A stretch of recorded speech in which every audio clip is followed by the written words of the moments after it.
और अब बात करते हैं आजादी के सफर की। हम आपको भारतीय स्वाधीनता संग्राम के गौरवशाली इतिहास के महान नायकों के बारे में जानकारी देते हैं। इसी कड़ी में आज देखिए राष्ट्रपिता महात्मा गांधी की वह कहानी जब वे पूर्वी बंगाल के दंगा पीड़ित इलाकों में शांति के लिए मार्च करने पहुंचे। हम स्वतंत्रता सेनानी हरिकृष्ण मेहताब को भी याद करेंगे, जिन्होंने स्वतंत्रता संग्राम के दौरान कठोर कारावास की सजा मिली थी। आइए देखते हैं यह रिपोर्ट।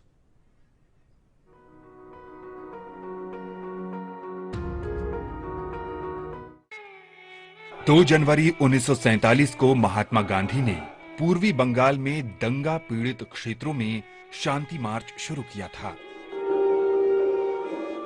महात्मा गांधी की जय। 1947 में भारत में अनिश्चितता का अंधियारा छाया हुआ था, क्योंकि राजनीतिक रूप से कुछ भी निश्चित नहीं था। जब बंगाल से विचलित करने वाले समाचार आने लगे, तो गांधी ने अपनी सभी योजनाएं रद्द कर दी और दंगा पीड़ित क्षेत्रों में जाने का फैसला किया। पूर्वी बंगाल के नोआखाली में उन्होंने देखा कि देशवासियों के दिलों में किस कदर भय, नफरत और हिंसा समा गई है। वे गांव-गांव गए और राजनीतिक धरातल से परे जाकर मानवता के लिए शांति के मुद्दे उठाए। उन्होंने निवेदन किया कि सभी दलों को मिलकर ये प्रयास करना चाहिए कि सभ्य जीवन की मर्यादा तार-तार न होने पाए। गांधी जी की उपस्थिति ने पूर्वी बंगाल के गांव में अच्छा काम किया और लोगों के बीच तनाव और गुस्से को शांत किया। आज हम स्वाधीनता सेनानी हरिकृष्ण महताब को भी स्मरण कर रहे हैं, जिनकी मृत्यु 2 जनवरी 1987 को हुई थी। वे उत्कल केसरी के नाम से लोकप्रिय थे। मेहताब स्वतंत्रता संघर्ष के दौरान कई बार जेल गए। हरिकृष्ण महताब का जन्म 21 नवंबर 1899 को ओडिशा के बालेश्वर जिले के अगरपाड़ा गांव में हुआ था। स्वतंत्रता आंदोलन में शामिल होने के लिए उन्होंने 1921 में स्नातक की पढ़ाई बीच में छोड़ दी। वे 1930 में उत्कल प्रदेश कांग्रेस कमेटी के अध्यक्ष बने। उसी साल सत्याग्रह आंदोलन में भाग लेने के कारण उन्हें जेल भेज दिया गया। कैद में उन्होंने वाल्मीकि रामायण का ओडिया में अनुवाद किया। उन्होंने भगवत गीता को ओडिया में काव्य रूप में लिखा। नमक सत्याग्रह में भाग लेने के लिए उन्हें 1932 में जेल भेजा गया। जेल से रिहा होने पर मेहताब ने कुछ समय महात्मा गांधी के साथ बारडोली में बिताया। उन्होंने गांधी जी के विचारों और दर्शन की तरफदारी में रचना पत्रिका प्रकाशित की।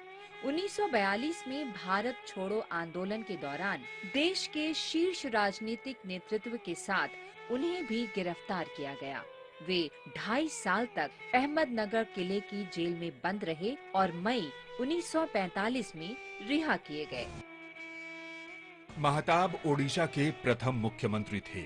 वे अप्रैल 1946 से मई 1950 तक इस पद पर रहे। वे 1950 से 1952 तक केंद्रीय वाणिज्य और उद्योग मंत्री रहे और बाद में 1955 से 1956 तक बंबई के राज्यपाल का पद संभाला। 1956 में राज्यपाल का पद छोड़कर वे पुनः ओडिशा के मुख्यमंत्री बने और 1956 से 1960 तक इस जिम्मेदारी को निभाया। मुख्यमंत्री के कार्यकाल के दौरान मेहताब ने रियासतों के विलय और एकीकरण, कटक से हटाकर भुवनेश्वर को राजधानी बनाने और बहुउद्देशीय हीराकुंड बांध परियोजना को स्वीकृति और निर्माण में महत्वपूर्ण भूमिका निभाई। वे 1962 में अंगुल से लोकसभा के लिए चुने गए और जीवन पर्यंत लोगों की सेवा करते रहे। महान राष्ट्रवादी को शत-शत नमन। हम महान स्वाधीनता सेनानी और समाज सुधारक मन्नत्तु पद्मनाभन को भी स्मरण कर रहे हैं। उनका जन्म 2 जनवरी 1878 को केरल के कोट्टयम में हुआ था। पद्मनाभन को दूरदृष्टा सुधारक माना जाता है, जिन्होंने नायर समुदाय को नायर सर्विस सोसाइटी के तहत संगठित किया। पद्मनाभन ने सामाजिक असमानता से भी संघर्ष किया। 1924 में उन्होंने वायकॉम सत्याग्रह में भाग लिया तथा कथित निचली जातियों के लिए मंदिर प्रवेश की मांग करते हुए वे 1931 में गुरुवयूर सत्याग्रह में शामिल हुए। उन्होंने जाति के आधार पर कोई भेदभाव न करते हुए अपना पारिवारिक मंदिर सबके लिए खोल दिया। 25 मई 1947 को पद्मनाभन ने अलप्पुझा के मुतुकुलम में प्रसिद्ध मुतुकुलम भाषण दिया।